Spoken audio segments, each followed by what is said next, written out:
Testing, 1, 2, 3. Testing, 1, 2, 3.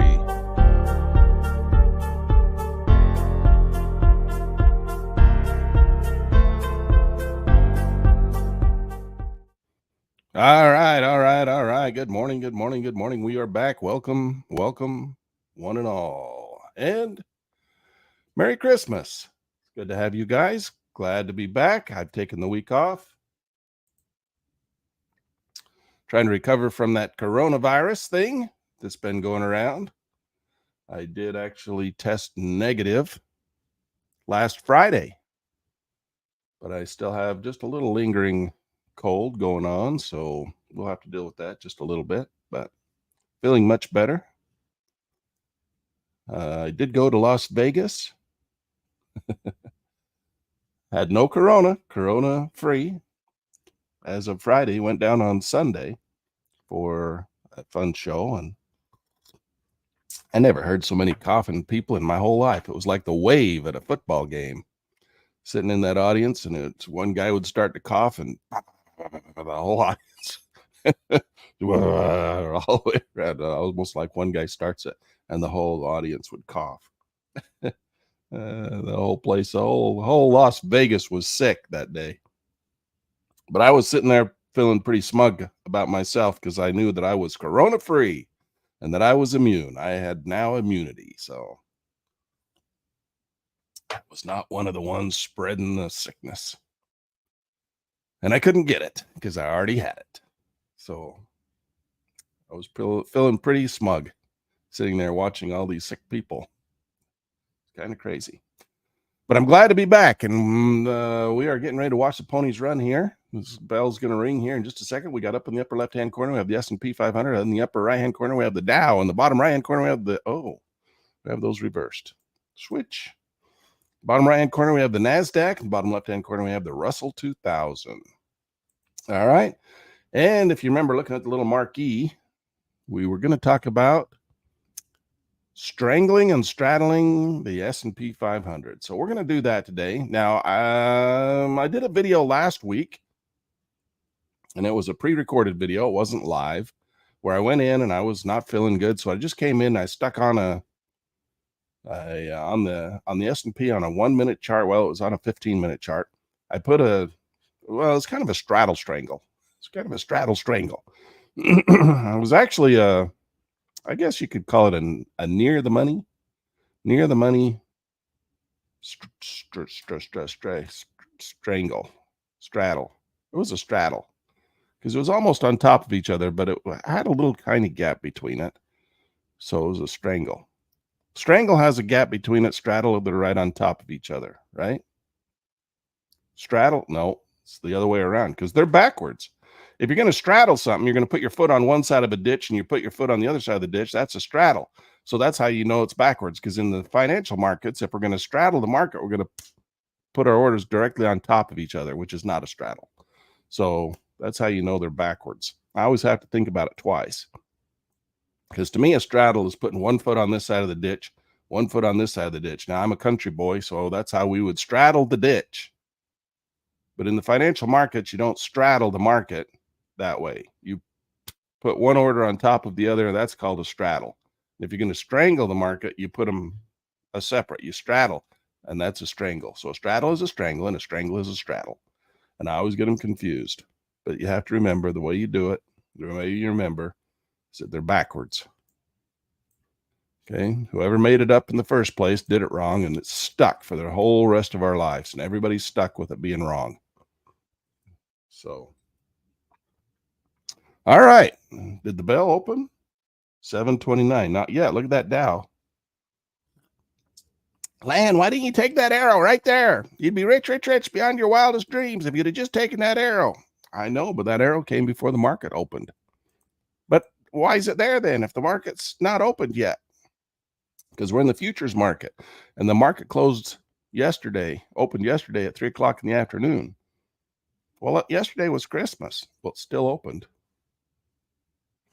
All right.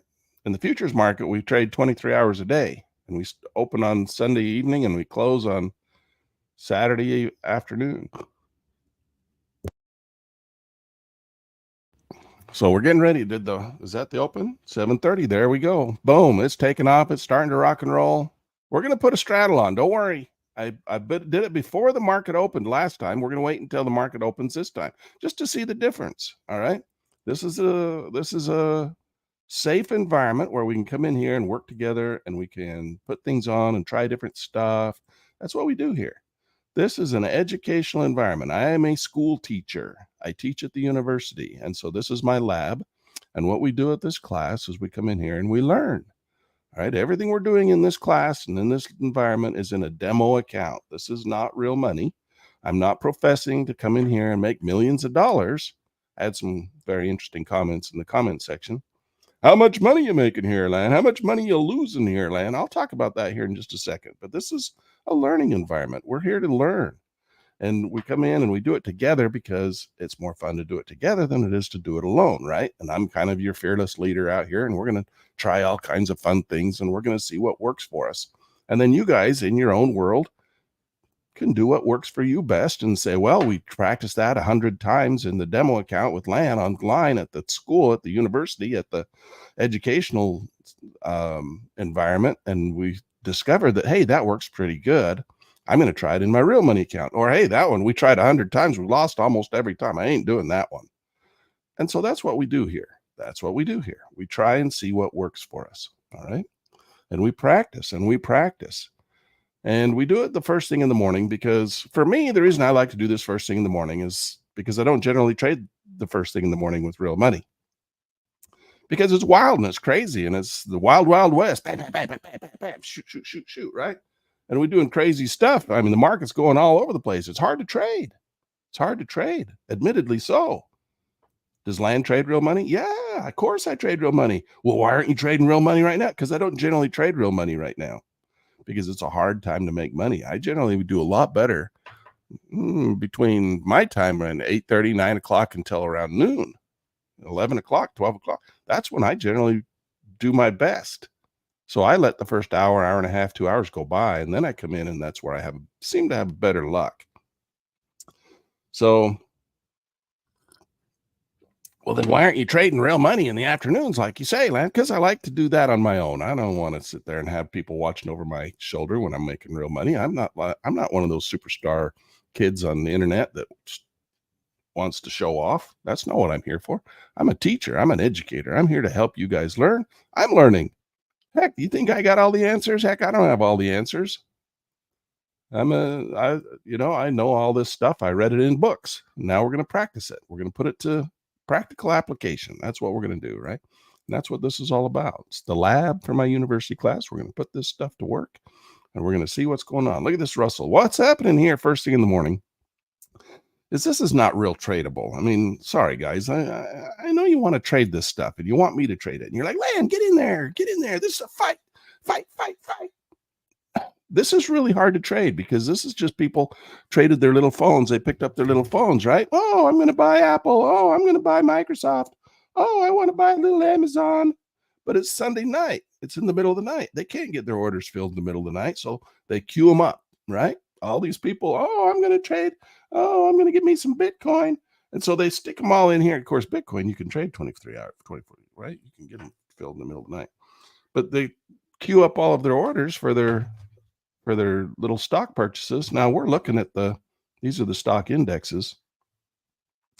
And then the market takes off and runs in the morning because all they're really doing is they're matching up and they're filling all those orders that people put in on their little iPhones in the middle of the night.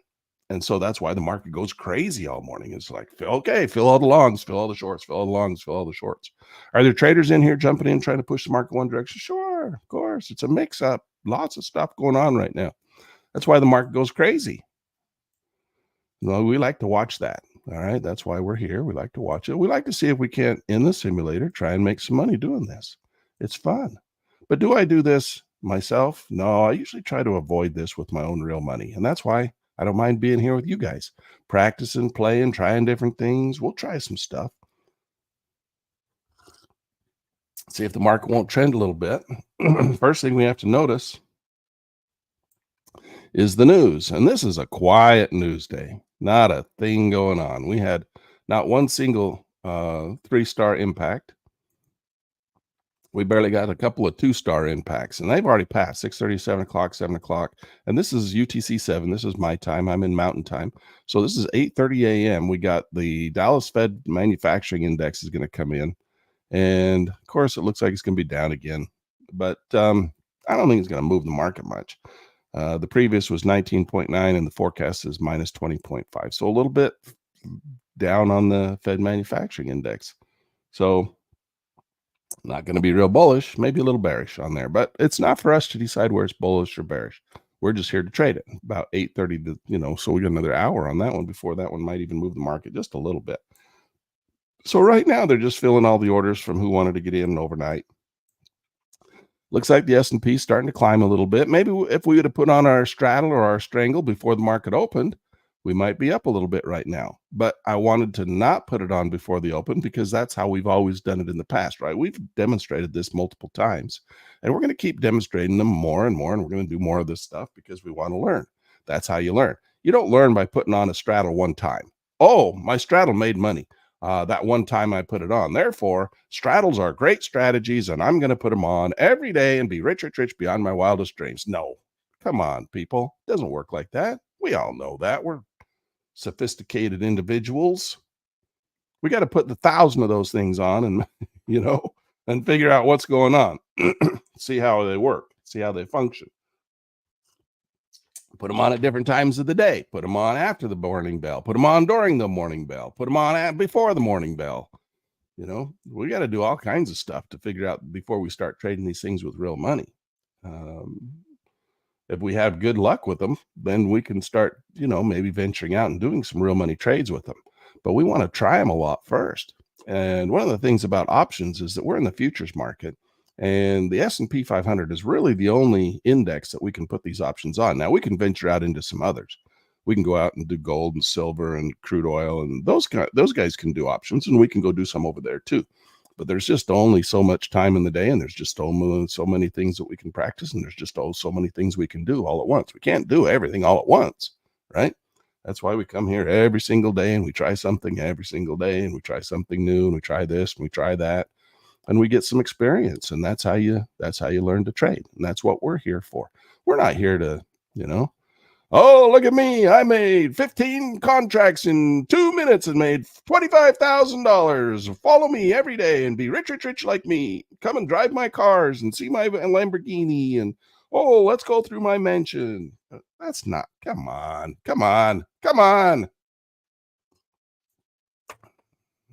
Go watch that guy if that's what you think is real. That's not real world. Come on. All right. Let's just be real here. I want to pull up a comment here that I got. Let me read you this. This was my answer to some guy. And I'm not angry at this guy at all. This was a great question.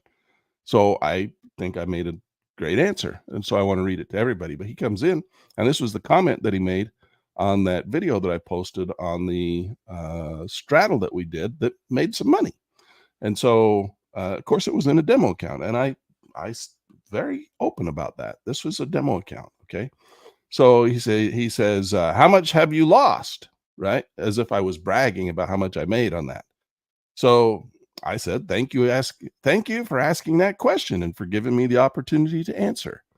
When somebody comes in and asks a question like that, hey, that's an opportunity to explain to him and to other people what we're doing in this class. All right. How much have you lost? The answer is lots and lots. All right. We lose all the time. If we didn't, we wouldn't be learning. I believe the best teacher is trial and error. The idea of this trading channel is not to pretend we never lose or that we even have all the answers to every trade. It's a learning environment where all trades are done in a simulator. I don't pretend to know how every trade is going to turn out. We do lots and lots of experimentation with many different strategies to see which ones we like and which ones we don't. Our goal is to hone our skills and garner knowledge in a safe environment free of fantastical false claims of success as we find on many other YouTube channels, as can be found on many other YouTube channels as well. As a school teacher of finance at the local university, I want to teach the strategies, teach how they're meant to be traded, teach how we're supposed to manage them throughout the trade. and then let you decide what works for you and what doesn't, both as a community and as an individual trader. Not all strategies work for every trader or in every scenario. Each trader gets to manage their own positions in their own simulated environment and follow along with each daily lesson. Our goal is to learn, not to pretend we have all the answers.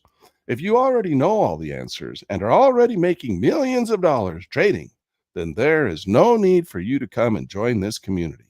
But if you are still learning and would like to work with like minded traders to try and hone your skills where we don't pretend to have all the answers, then come and join us and let the learning begin. All right, we're learning here. That's what we do. Okay, so we're just trying to figure out this stuff, figure out what works and what doesn't for us, and see if we can't make some money. All right. All right. Well, we haven't put on a single trade yet because the markets have been really kind of silly and crazy, not doing a whole lot. This S&P started to rally a little bit. Now, we could come in and put on a straddle right now or a strangle, but what we probably want to do is wait a little bit and see if it doesn't want to flush a little bit lower. We know that we have multiple patterns, and I was thinking about this last night. I didn't sleep very well because my brain is going 100 miles an hour. And I'm thinking about, you know what? We've been watching this. This is class number 71, where we watch these opening bells. And we know there's about, 7 or 8 different main patterns that we kind of see coming out of the opening bell, isn't there? If we were to come in and to draw them out and say there's about 7 patterns, let's kind of go through them together, should we? Let's go through them together. The first thing we see is we oftentimes see a market go flush up, flush down, and then just kind of go sideways, right? We see that a lot. That happens a lot. What else do we see? We see markets that flush up.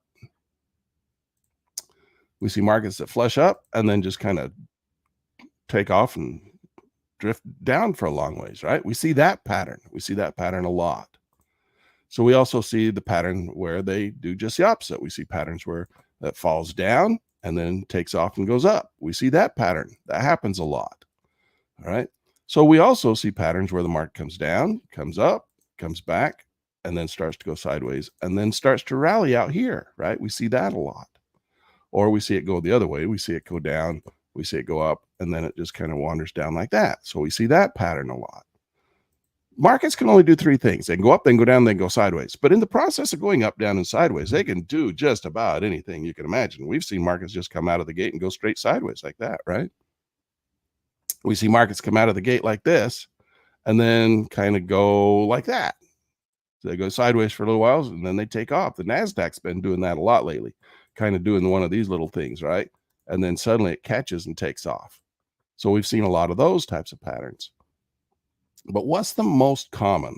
The most common, we've been seeing markets that come up, they flush down, they come back, and they just kind of decide whether they want to kind of snake around like that a little bit. That's kind of the most common, isn't it? It's pretty much what we see the most of, especially on days where there's not a lot of news. If we see news, we can get some trends. What we really want to see, is we want to see markets do this. We want to see markets come up, pull back, stay above that blue line there, that magic blue line, the little rubber band line. It's called the VWAP. I call it the rubber band. And then we want to see it go like this, and then like this, and then like this, and like this, right? We want to see an increasing market. That would be the ultimate, because we're getting higher highs and higher lows. We're getting multiple drive patterns. We're getting topping patterns that continue to make higher highs.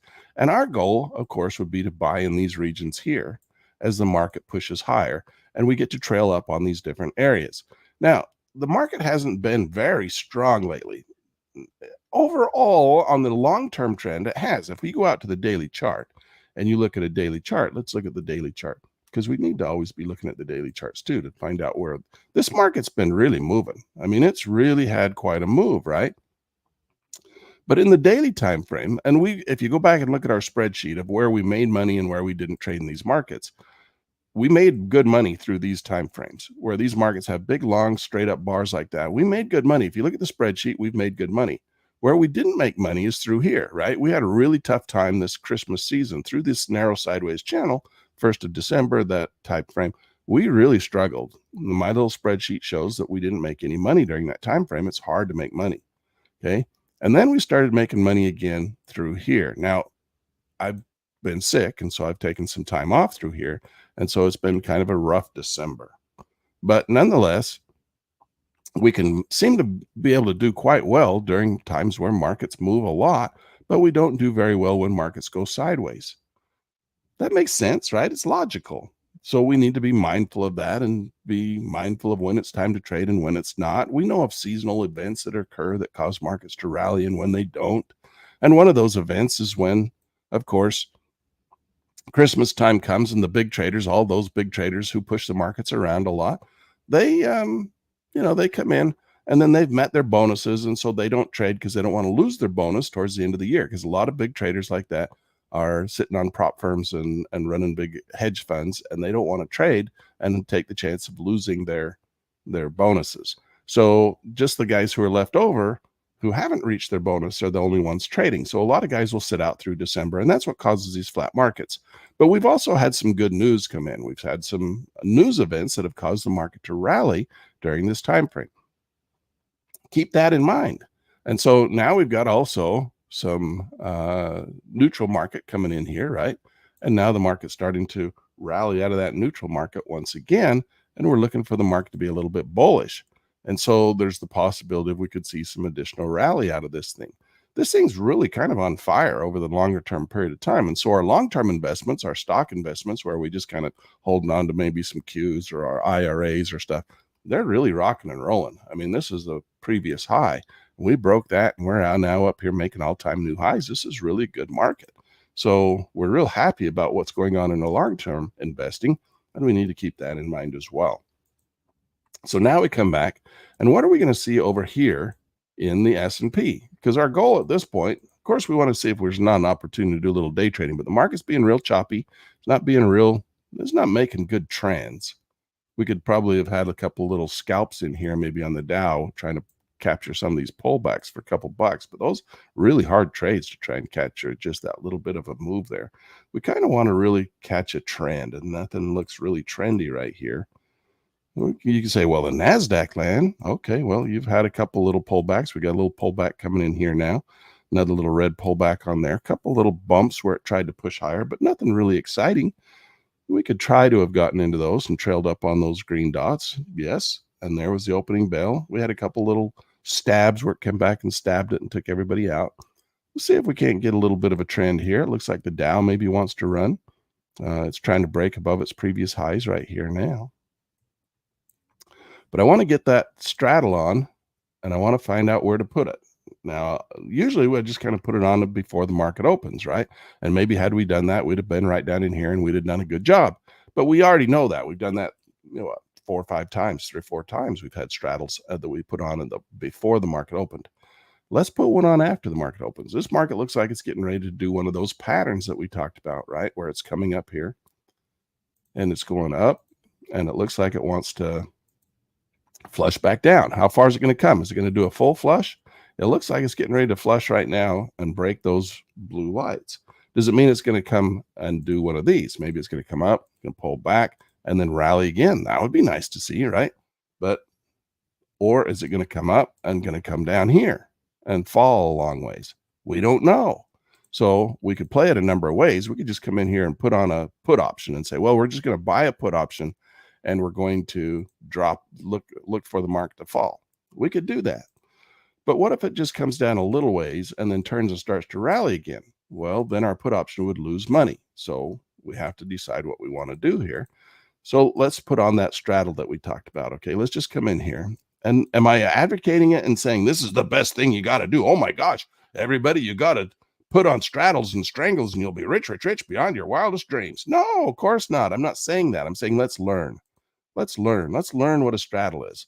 The way we put on a straddle or a strangle is we come in here and we got to find the one closest to the money, and the closest to the money is right here. So if we put one on, that's a call option, and then we buy a put option and we put it right on top of each other, just like that. That's called a straddle. Now, if we put a little bit of gap between them, let's put one here and let's put one up here, that would be a strangle. Now, what's the advantage of a straddle and what's the advantage of a strangle? Well, this one here, you can see that the premium on this one is $230. The premium on this one is $295. Now, we're kind of missing the opportunity here because the market's moving and I'm talking. We should have put it on already. So we're in a learning environment, and sometimes we talk and learn and I show you stuff and we miss our opportunity. Okay, fine. We understand that. We're in a demo account. We're learning. Okay, look at the value. The cost of that option is $200. This one is $295. If we bring this one down one more click, you can see it's $312. If we put this one up on top of it, you can see that it was $460. Now that's because it's in the money already because the market's moving. Okay, so the situation here is that if you want to reduce your risk, you put these things further away. Create a strangle, which is a straddle. You straddle the market, and that's called a strangle. But if you put them on top of each other, that's called a straddle, and they're going to be more expensive because they're at the money. An at the money option is going to be the most expensive option because it's going to have a delta of 0.50 or 50% of the value of the underlying contract. All right. So now we're coming back to the VWAP. It's coming back, it's touching the VWAP. Where do we want to have our options? Now, if we put it like this, we're kind of straddling the market with our options, which is a strangle. So we have a lower cost to do business. So if we pull it way down here, it's $232, and this one's $302. If we put it closer, the cost of that option goes up to $317. Now, one of the questions that we got is, do you use a stop on your options? Well, the exchanges don't recognize stops. There is no such thing as a stop on an option because you have a premium, which is the maximum amount of money you can lose. So the maximum amount of money you can lose in this option is $302. That is your stop. It's kind of built in. So the exchanges don't say, well, we're going to put a stop on top of an option. They can only lose $302 anyway. They don't do that. Now, there are some brokerage firms that will hold locally held stops. So if you have a brokerage firm that does stops, they'll put them on there for you. Locally held is what that's called. It's not exchange recognized. Exchanges don't do options. And there's very few brokerage firms that'll actually do that for you anyway. There's one or two great big giant ones. If you're trading with one of those Walmart style, and I'm not going to name TD Ameritrade again as one of the Walmarts, but it's TD Ameritrade. TD Ameritrade does do stops on options, but it's not because the exchange does. It's because TD Ameritrade is a giant, enormous organization who works with a lot of retail traders. And so they will put a stop on your option for you. Okay. It's locally held. It's not by the exchange. People need to realize that. It's done by the brokerage firm. And there's only one. In fact, TD Ameritrade is the only one I know of. You guys might be with another brokerage firm that does stops on options. If you do, if you know of one, tell me. I'm curious. There's not very many because they're not exchange recognized. They're just done by the broker. And I'm not saying that's good or bad. I'm just saying that's what it is. So a lot of people think, oh, you got to put stops on your options. Well, 95%, 99% of all the brokerage firms in the country don't do stops on options because exchanges don't do stops on options. But there are some brokerage firms that do that. And so if you want to put a stop on your option, go ahead. You can if you're with that one brokerage firm. But most people don't because they're not exchange recognized and most brokers don't do it. And that's the reason why, because there's already a stop on the option. It's the premium. Now you say, but what if you sell the option land? Don't you want to stop on it? Well, because there's no stops on options when you put on and you sell and collect the premium, that's why you buy insurance. You buy a premium that already has a built-in stop to it. That's why you have option strategies like, but iron butterflies, iron condors, those types of strategies, because that's how you stop your losses is by buying another premium that already does have a stop built into it. That way you don't have to put stops on your options. Well, I don't want to have to buy another option. I'll just put a stop on my option. Okay, do that then. Do that then. That's perfectly fine and acceptable if you're with that type of brokerage firm that'll honor that stop for you. But they're not exchange recognized. That's all I'm saying. All right. So we're dealing with track and trade. This is my software platform. And the clearing firm is called StoneX. They're one of the largest clearing firms in the whole world. All right. And they don't have stops on options. It's just the way it is. All right. So I don't have that luxury of being able to come in and put a stop on an option because my clearing firm does not have stops on options. Again, most don't because the exchanges don't recognize them. So they just do what the exchange does. Okay, that's my rant and rave about stops on options. If you have that luxury and you are with that firm and you feel like that's a better service for you than putting on a different type of strategy, go do that. All right. But I can't teach that because I don't have that. All right. Exchanges don't do it, and we're just doing what the exchange does. All right. So we got to figure out what we're going to do with our straddle or strangle. We can't really put on a straddle because the market is currently trading right between the two strike prices. All right. And we can't put options on every single price. We have to go just where the exchange offers them. And so the exchange offers them at this level here at 48.10 and at 48.15, and the market's currently trading at 48.12. So we can't put it right on there. We can't put it right at the money. So we have to kind of straddle, which is a strangle. We have to straddle the market with a buy above and a sell below, and that's a strangle. So let's go ahead and put that on. We're just going to put it on right now. And I'm just going to mark it into it. We're going to get into it. So, all right, let's see if that'll go on there. And it didn't go on there. It doesn't want to give it to us. Let's see if we can't, what do we got to do to get this thing to give it to us? Come on. We got to widen the spread. It wants more money. That's what it's saying. Saying, give me more money, land. But I put market order. It should have filled that thing for us. Let's clear these out. Let's edit. Let's delete this one. Let's put it on again. We're going to buy the call and we're going to buy the put. All right. And we're going to just mark it into it. There we go. All right. So we're filled. We now have our strangle. Is this a strangle or is this a straddle? It's a strangle because it's not a straddle because we're straddling the market. Therefore, it's a strangle. All right. So we're just going to leave that there for a minute, and we're going to watch it. We're down. We're down on it $7.50. All right. So we're losing money because that was the spread. That was basically the cost of getting into the market. And so now the way this thing makes money is if the market continues to either rally or fall. It doesn't matter because if you make money when you buy a call, you make money when the market goes up. When you buy a put, you make money when the market goes down. But we put on both. So we make money when the market goes up and we make money when the market goes down. But we also lose on both. We lose on the call we lose on the call if the market goes down, and we lose on the put if the market goes up. But there's a maximum amount of money we can lose. We can only lose the premium that we paid for the option. We can only lose $332 on the call. We can only lose $297 on the put. So the market would have to go far enough to get to the point where the put option lost all of its premium, $297, and then the call option would start making money above that level. All right. That's kind of how it works at expiration. But we're not probably going to wait all the way till expiration. We want it to pay off before expiration. So we need to kind of do our math, do our due diligence on here. So let's come in here.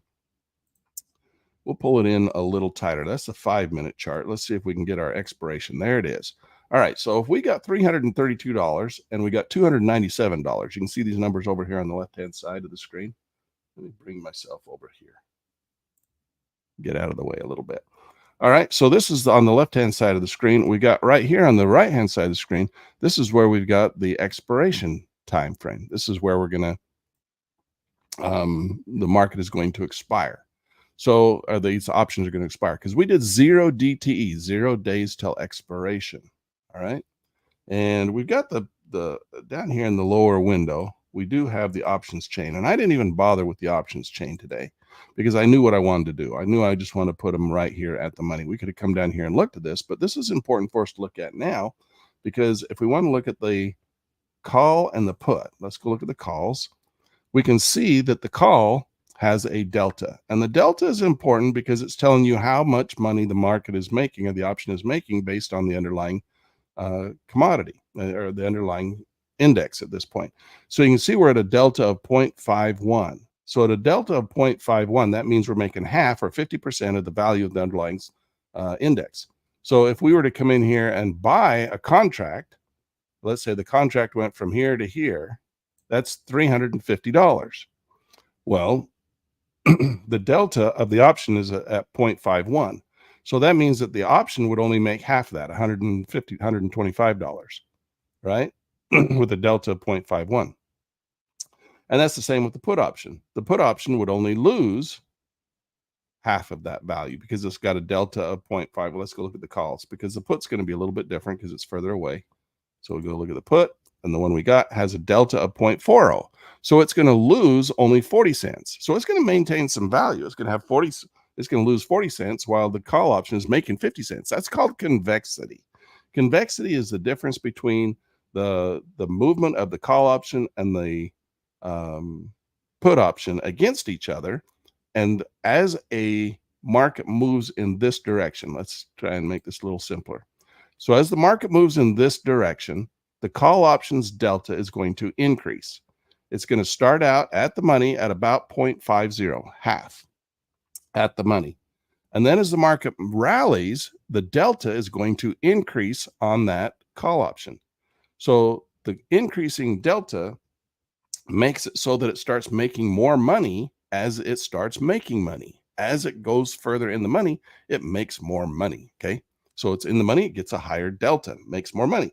So if a delta of 0.50 means that it's making 50% of the value of the underlying index, in this case the S&P, and the market moves up and it now has a delta of 0.80, that would mean it's now making 80% of the underlying value. Lan, why doesn't it just do 1 for 1? Well, it does at expiration.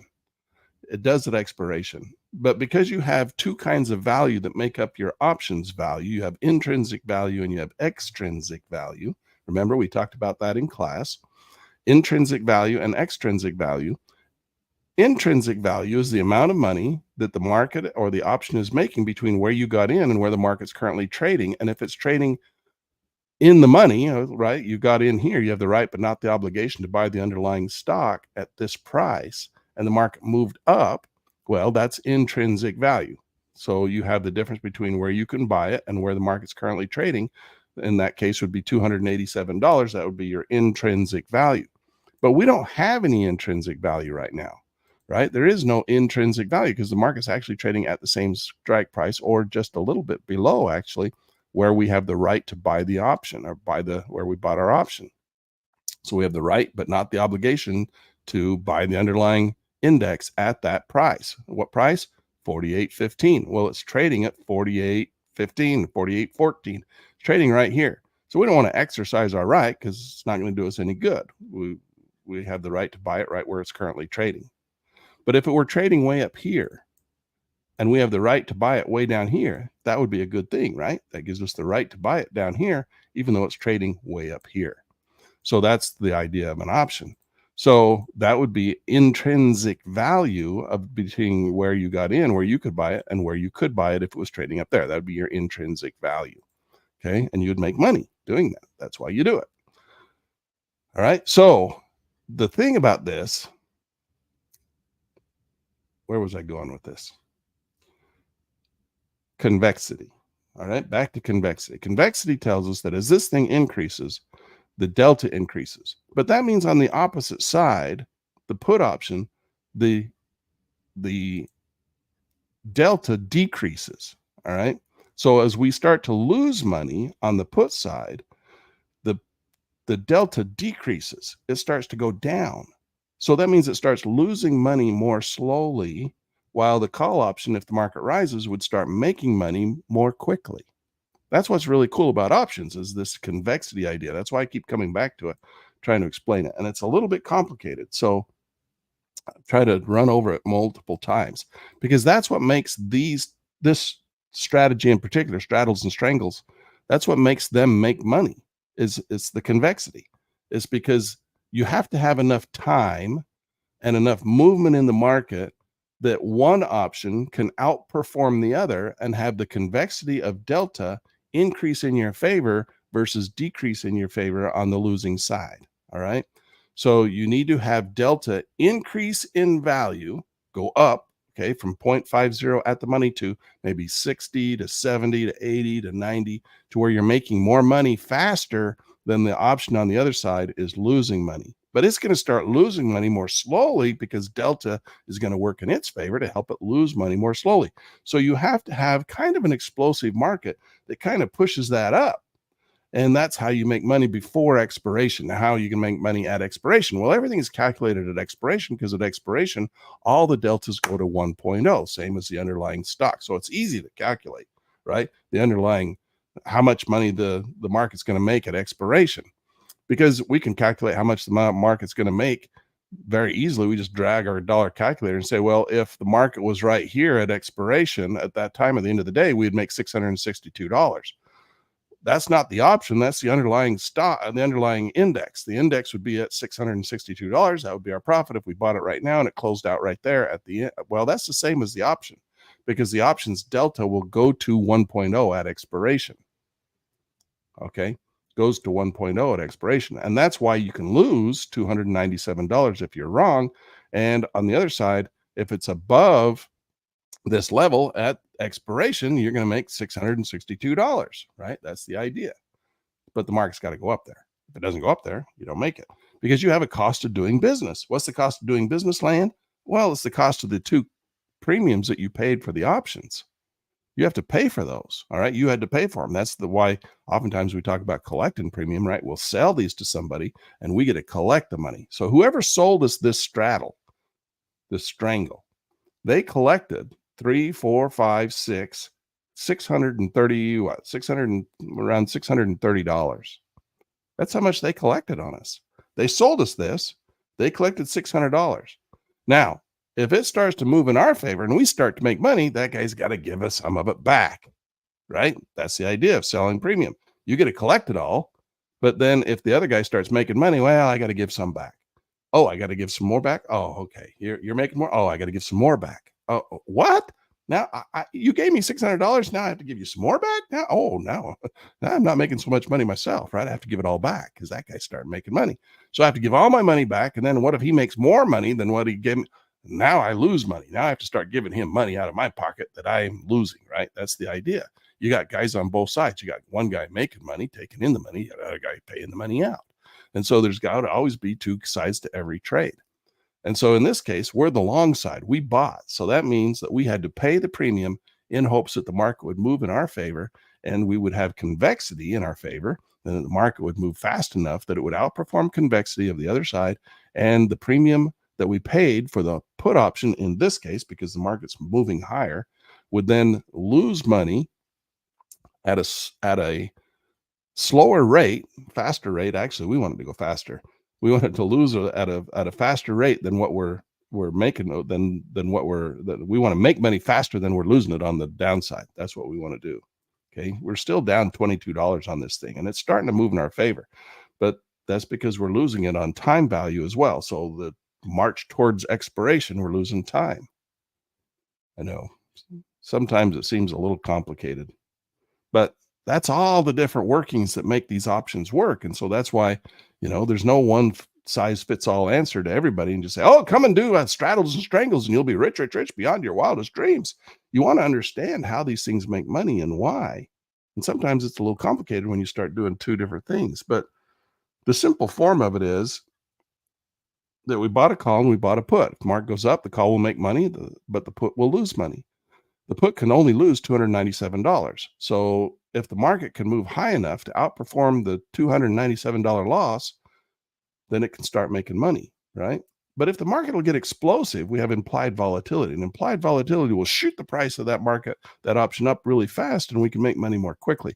But if we don't have any implied volatility, nothing to really jam that market and make it run, implied volatility stays low, and then we just have to wait for intrinsic or extrinsic value to take into consideration. So you have multiple ways that these markets can make money. That's just kind of the way it works. So now what we do is we have a cost of doing business, okay? Because this is actually it's kind of a straddle strangle, because it's not on top of each other. We didn't put them directly on top of each other, but the market was in between when we bought them. So it was kind of like a straddle, strangle, strangle, straddle, right? So it's a strangle straddle. All right. So we have a cost of doing business. So let's talk about the cost of doing business. Cost of doing business is how much we paid for the premium. We paid $332 plus $297. So let's say $632. So that means the market has to move $332 roughly from where it was when we bought it. Like, let's say right halfway between. So it has to move $630. $630 at expiration, right around here. We're going to make kind of a guesstimate, all right? So that's where the market has to be at expiration for it to pay off intrinsically, okay? Intrinsically. So that's our window. So that market has to be outside that box by expiration, by the purple line, and we'll make money, all right? Or we'll at least break even. So we'll break even. I got to send it back. Let's get rid of this now. So that's our box, and that's the name of the game we're playing. If the market is outside that box when it hits this purple line, we'll break even, or we'll make money. We can make money outside the box, but if it touches it right there, that's our break even. So we've calculated our break even, both sides, 300. Now, wait a second. Did I do that right? Yes, 600. It's got, did I do 300 or 600? From here, it was about right here when we started. So it's got to go 600. Yeah, that's right. Okay, 600. It's got to go $600 both directions, either way. And then we don't care which direction it goes. It's just got to go $600 to start making money. So that's our break even. Anything above this line can be profit. So if it goes all the way up here to 48.38 and touches that line up in there, right there, right? We could make $687 because it's paid for the premium of the option. No matter which direction it goes, it's paid for the premium. The premium we paid was $332 plus $297. We have to pay for those because we have to give that guy who sold it to us that much money. And then he's saying his bet is that it's going to stay inside that box. If it stays inside that box, he gets to keep all that money, all 332, all 297, and we have to lose that much money. That's our max loss. We can lose that much money. And you're like, well, Lan, what about our stop on our order? Because I want to put a stop on there. Okay. You could put a stop on there and you can say, well, if it loses 50% of the value of that, then take the order off. That would be a stop. But we don't have that luxury because the exchange doesn't recognize stops. So you just kind of have to watch it and say, well, we're down $20. What are you happy? Oh, well, I don't want to lose more than $21. So if it gets $21, you just come in here and you liquidate the position. That's the way it works. Okay. It's not like it's moving 100 miles an hour. Okay. It's only down $17 since we put it on. And these are 5, 10, 15, 20 minutes ago. So we put this thing on 20 minutes ago and it's only moved $20. So it's not like we got, not like we're scalping with a 1 minute chart on the NASDAQ that's moving 1,000,000 miles an hour. So this thing's got to move. Okay. It's got to move outside that box. And you're like, well, I don't think the market's going to move outside that box today, Lan. Well, then you shouldn't have bought this. You should have sold it instead and collected the premium of $630 because the guy who sold this to us, he's saying, I don't think it's going to go outside that box. And if it stays inside that box and hits that purple line inside that box, he gets to collect all $600. Okay. And it's all calculated. This is all the calculations at expiration. So you're like, wait, Lan, this thing's moving in our favor. How come we're losing money? Well, because we're losing money on the put option and we're making money on the call option, but we're losing about as much money on the put option as we're making on the call option. We need more time. This is all about time decay. All right. Time decay. So we got to have markets move. We got to have the market move in our favor and move fast and hard. And then it'll show a profit. We can come and look at our position and see, we can see that our call option is actually making $57, $60, but our put option is losing $92. All right. So we're actually losing more on the put option than we're making on the call option. So we need the call option to step up a little bit there, buddy, and start making some more money. And the call option is actually losing money.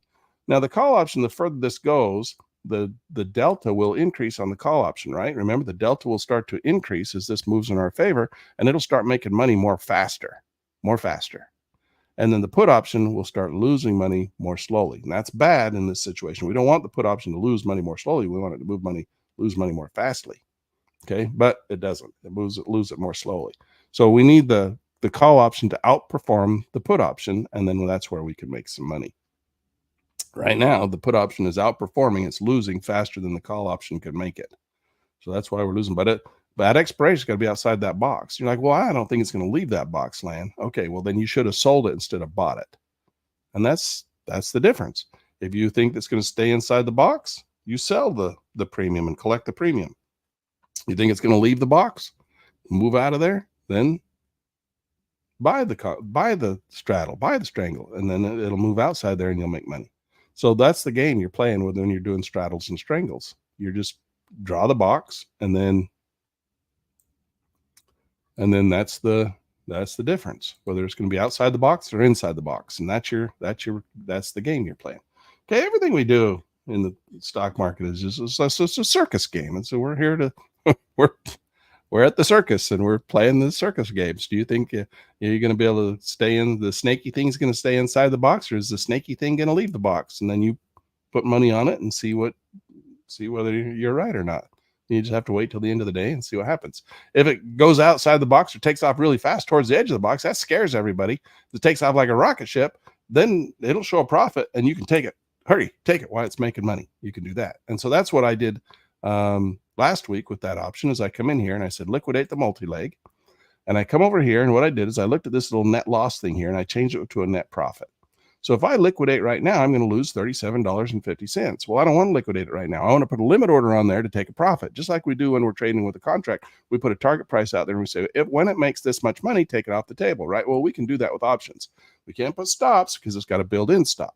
Can't lose any more than the premium we paid for it. But we can put in a profit-taking limit order, and so we can come in here and say net loss is right now $37. So let's run that the other direction.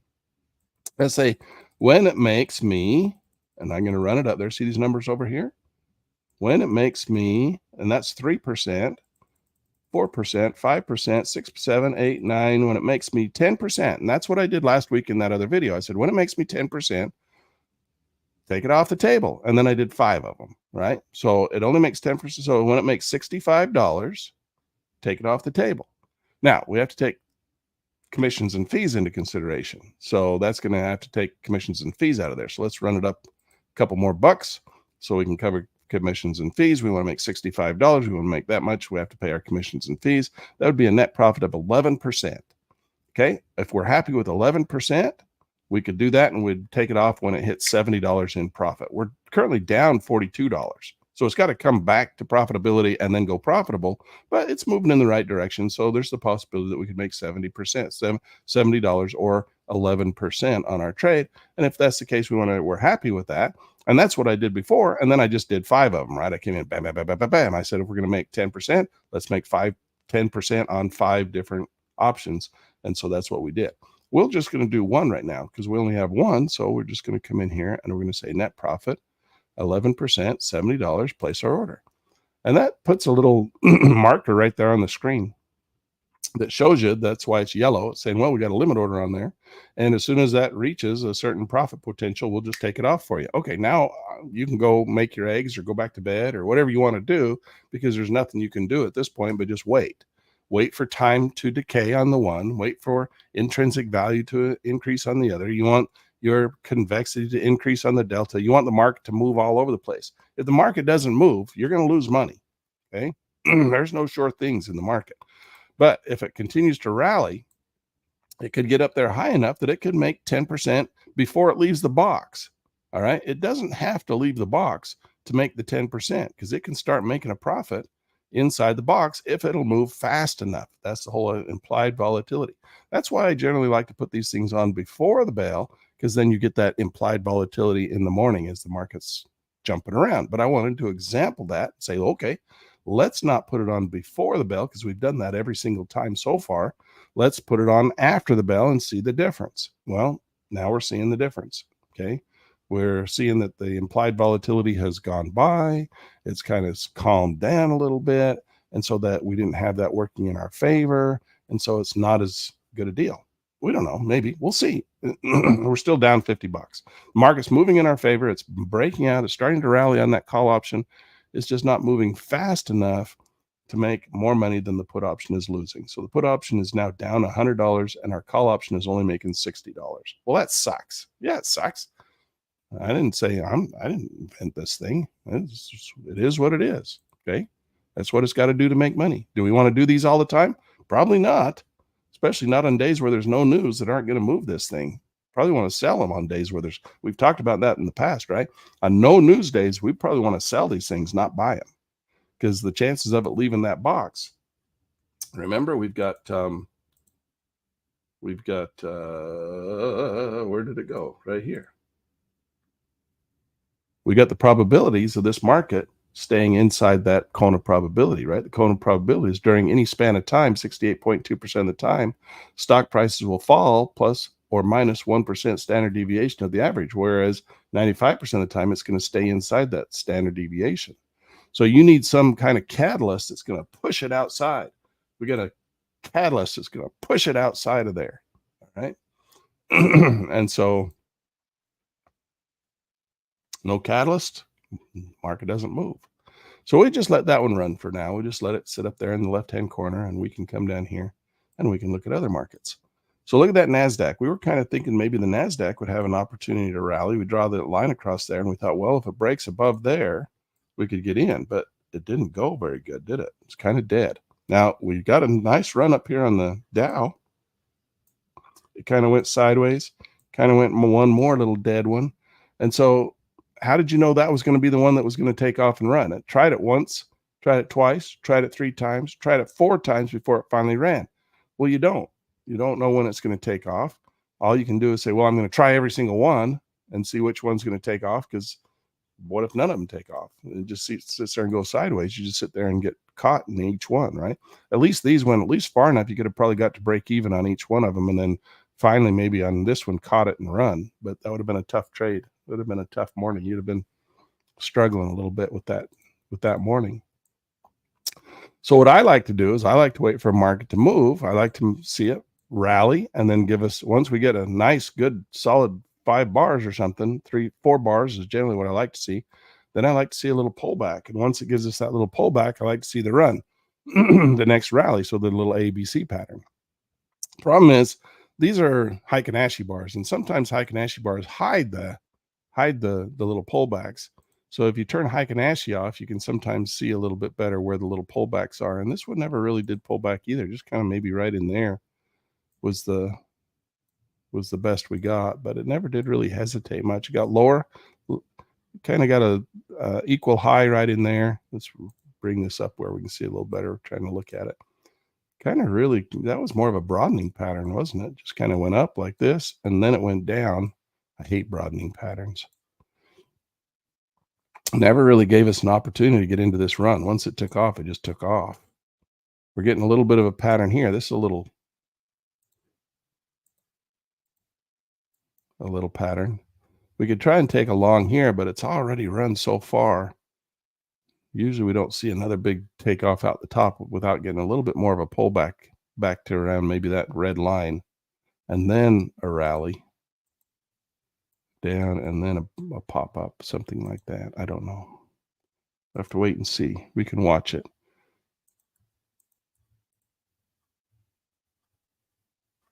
Let me try and get rid of this.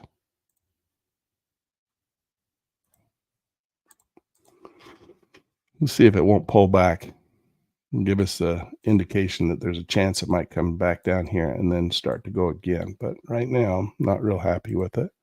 Kind of missed this run here. Made a little triangle wedge formation right there. You see that little pennant flag formation. It popped out the bottom of that formation, stopped everybody out. Let's see if it wants to break and run. The buy would be this little high right here, internal high.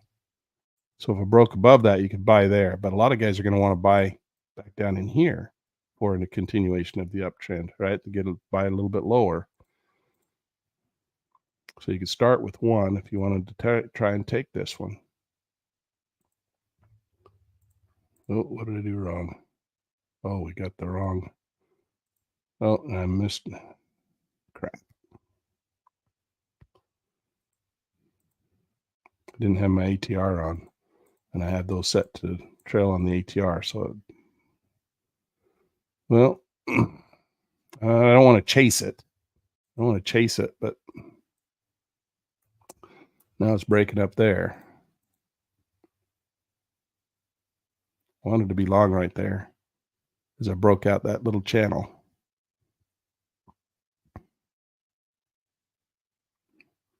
He's going to hold above that high.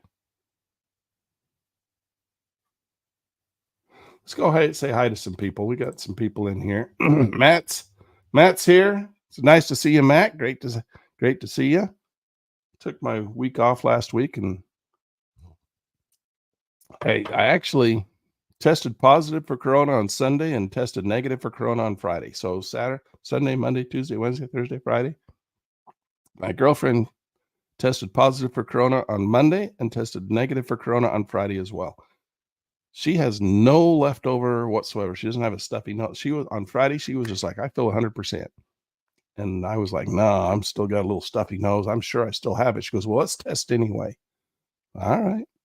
We can test. We got lots of tests. So we tested and both came back negative on Friday. And we were like, oh, wow, that's cool. Both have negative. So that was good.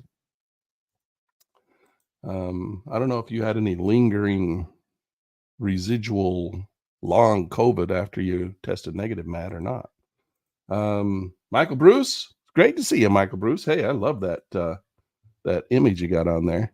That bowl is awesome. I think we used that bowl in Pit News Magazine once. So, Michael, I did see your comment last week. I just didn't have a chance to comment on it. So I'm going to pull it up here. I got a couple of comments last week that I'd like to comment on. John David Lumberg said, if one had bought NASDAQ at morning open with red arrows, would be up 1,000 at 2,000. Red arrow on 755 would be up 650. Feeling like I need to be more patient with trends and willing to wait out counter trends. John David Lumberg, yes.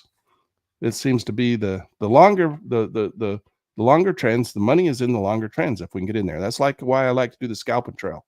I like to get in scalp one out just to cover our costs, and then I like to trail. David Duty, he doesn't trail. He just scalps. That's all he does. He just scalp.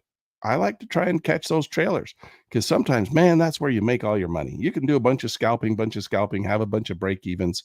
That's fine. But then when you catch one of those runners, they can run a long ways. That's where you make lots of money. Right. So that's why I like the scalp and trail strategy. And once you get a bigger account and you get more confident with it, your scalp and trail doesn't have to be 1 and 1. It can be 2 and 2, and then 3 and 3, and then 4 and 4, and then 5 and 5. And like we talked about last week, we can also say, well, this is my A setup. This is my B setup. This is my C setup. With my A setup, I'm going to go in with 5 and 5, or I'm going to go in with 6 and 6 if you have the account to accommodate it, right? Or I'm going to go in with 3 and 3, or I'm going to go in with, but it's a B setup, so I'm only going to go in with 2 and 2, or it's a C setup, I'm only going to go in with 1 and 1. So we can play different strategies, right? So very good comment, John David Lumberg, and I see you in the room. So great to have you this morning. Got a small room this morning. That's okay, though. I took a week off, and so I think some people might not have seen the notice that we're here.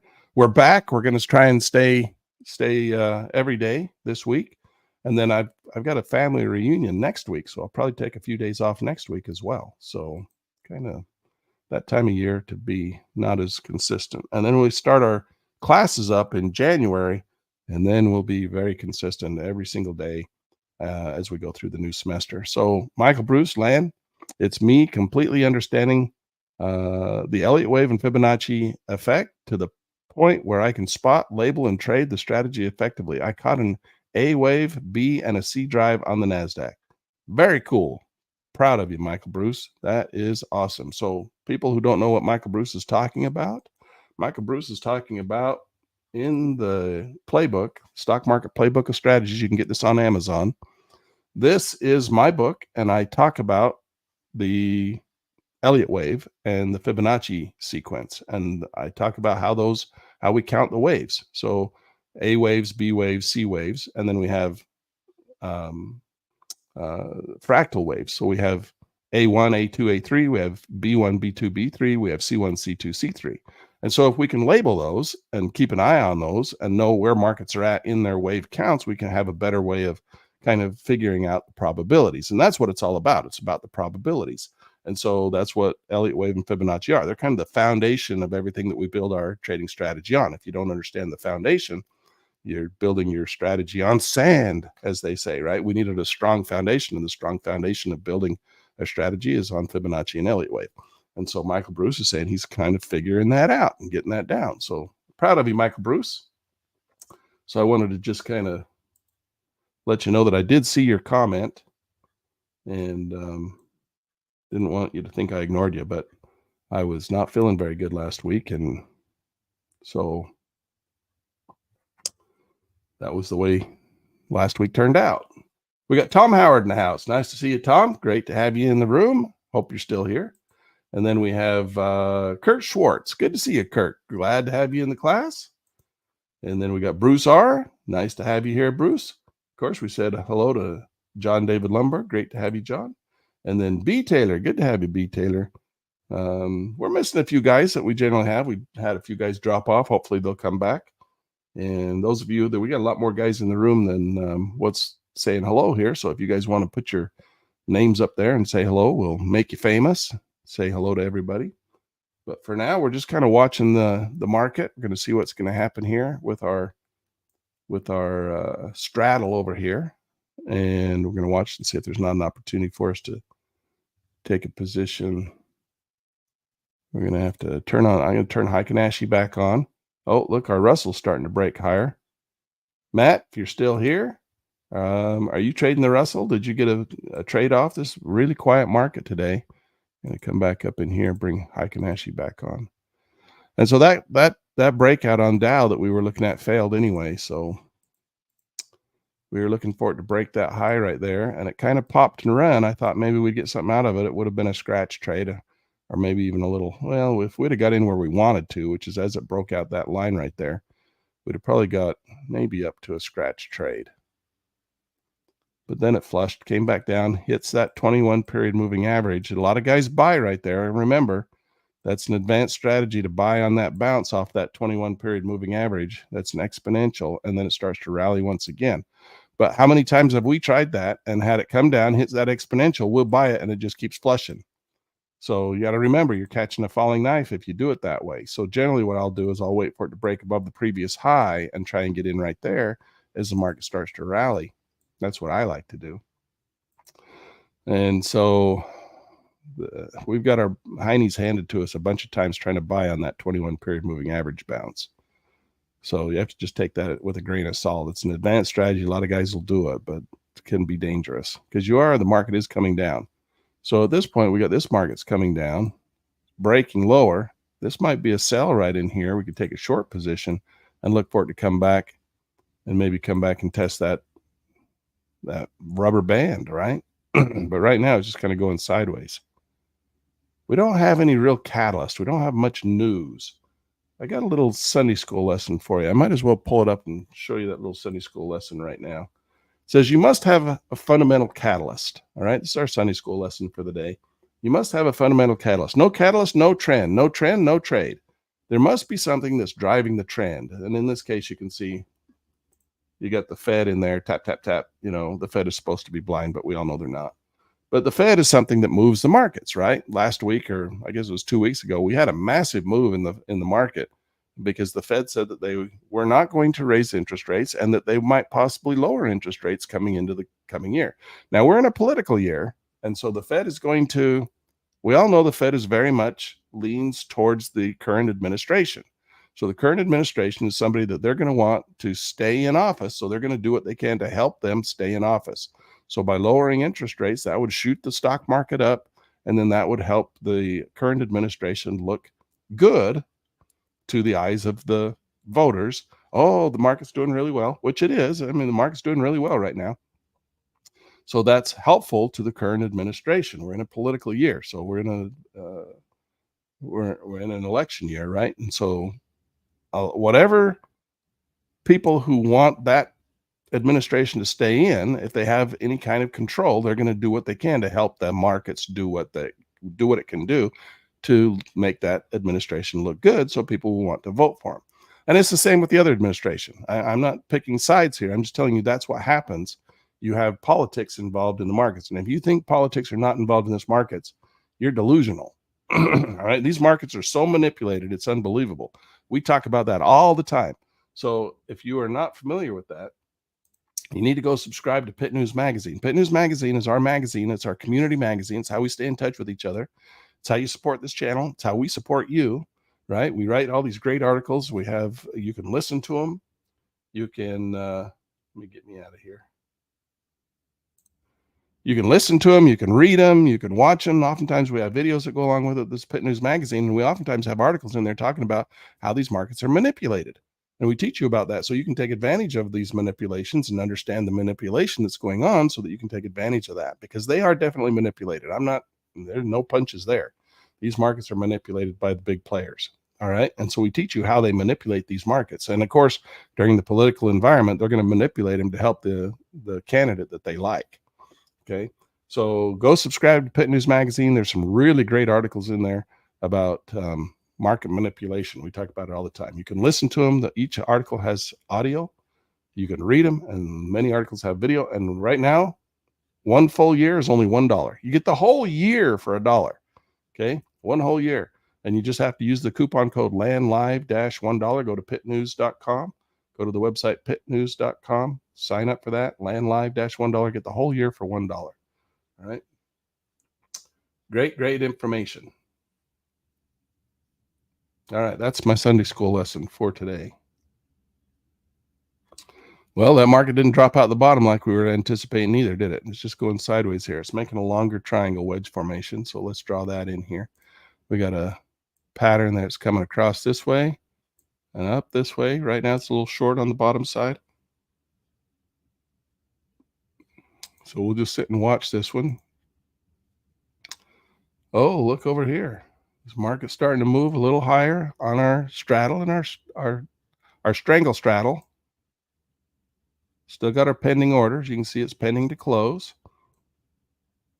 We pull up you can see that our call option is making $95, but our put option is losing $145. Stupid put option. Losing way faster than our call option is making money, because it's further away. But it can only lose 297. That's the max it can lose. It's already lost about half its value. So it'll stop losing here in a few minutes, because it can only lose 297. Once it's lost that, then it'll stop losing. And then if the market continues to rise, then the call option at that point can start to make more than the put option will lose. So that's how this game works. It just takes time. Let's see if that market won't continue to climb. You're like, Land, why didn't we just do a call option then? Why did you put on the put option? Well, at the time, I didn't know the market was going to rise. That's why you put on the put option, in case the market falls. If we'd have thought the market was just going to rise, then yes, we would have just bought a call option at open and sat back and done it. In fact, how about we do that tomorrow? Everybody come back tomorrow. We'll just buy a call option or put option. We'll look at the market. We'll analyze it a little bit in the morning. We'll see if we think it's going to be bullish or bearish. Look at the long-term chart, see how the market ends up today. See how it plays out tomorrow night. We'll look at the or tonight. We'll look at the news, see what kind of news we think is going to come out. And maybe rather than trying to play a call and a put, we'll just buy a call. If we're wrong, hey, the max we can lose is $300. I mean, we lose $300 trading a contract like that, right? No problem. You can lose $300 in a heartbeat just trading contracts, just day trading. Well, why not just stick on a call option? Because the market's bullish. We'll just pre-market. We'll just stick a call option on there and say, well, that's our stop, $300. We're willing to lose $300. And well, you got all day long to let it go to lose $300. You got the entire day for it to lose $300. But if the market rises, whatever it rises, you could make money. So we're up $107 right now on one call option. If we'd have just done the call and not the put, we'd be up $100 right now, right? With a max loss of $332. That's the max amount we could have lost. And if it goes down and it says, hey, we've lost, the market starts to go down and we bought the call option and it starts to lose and we're down $50, $100. Well, we can either just hold on to it, see if the market doesn't turn around and come back up, or we can cut the loss and say, well, I'm going to get out. So we can do that too. There's nothing says you can't just buy calls and buy puts. Absolutely, we can do that. So let's do that tomorrow. Okay. So come back, join me tomorrow, and we'll just trade a straight long call or a straight long put. But we're going to also watch these other markets too. We'll watch the other markets. See if there's not an opportunity to take a position and make some money over here. Because look at this. Let's say we got in right here. Let's say we got into this position, this market right now, and we put our stop on that little green dot, little trailing dot. How much money is that? From here to here, that's $170. Well, if you bought the option for $300, you have all day long to lose twice that. Is all 170 times 2. It'd be like doing this contract twice and losing 2 times. So why not? Let's do that tomorrow. We'll do that tomorrow. Okay. So we're just going to do a long call or a long put tomorrow. We're not going to do any fancy strategy. We're not going to try and do any offsets. We're not going to sell any premium. We're just going to say, well, I'm going to wait and see how much money it makes if I do a long call or a long put. We might do a long put tomorrow.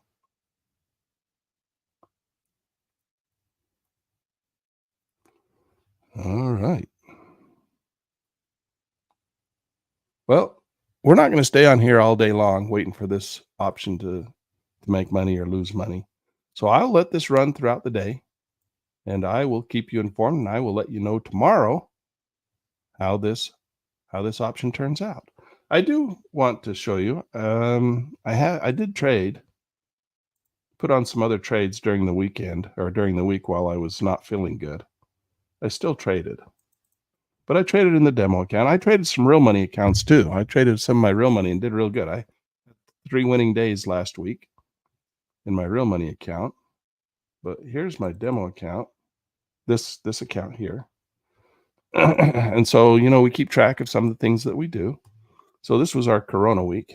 That's what we had. I tried to do one remember I was on Wednesday. I tried to come in and work with you guys a little bit, but it didn't work very good. But you can see in the afternoon, I have much better luck. So this is my off hours. These are my win columns while we're here in the class, things that we do. And you can see this week, as I mentioned earlier, we had a real tough time making money, but I traded during this week, just not with you guys. So I traded over here, and look, I had some really good days.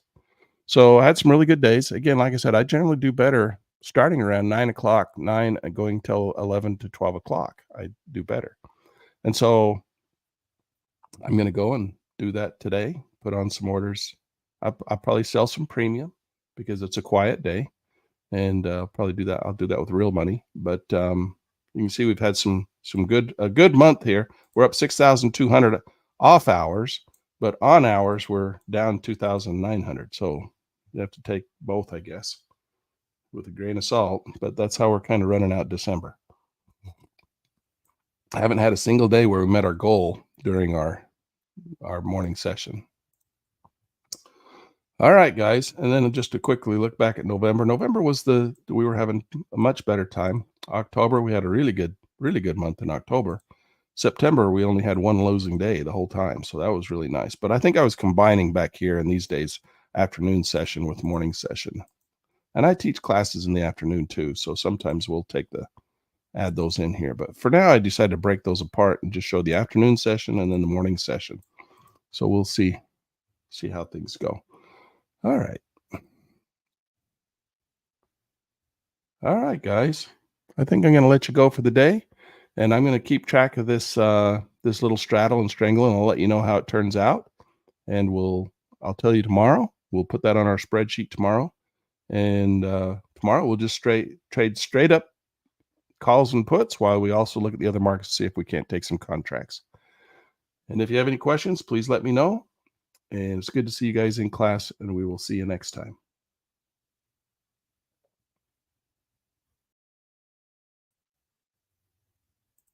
Of course, I always do all that YouTube stuff as an afterthought. Subscribe, recommend if you're If you're not a subscriber, go ahead and subscribe and come back and we'll notify us and we'll see you tomorrow.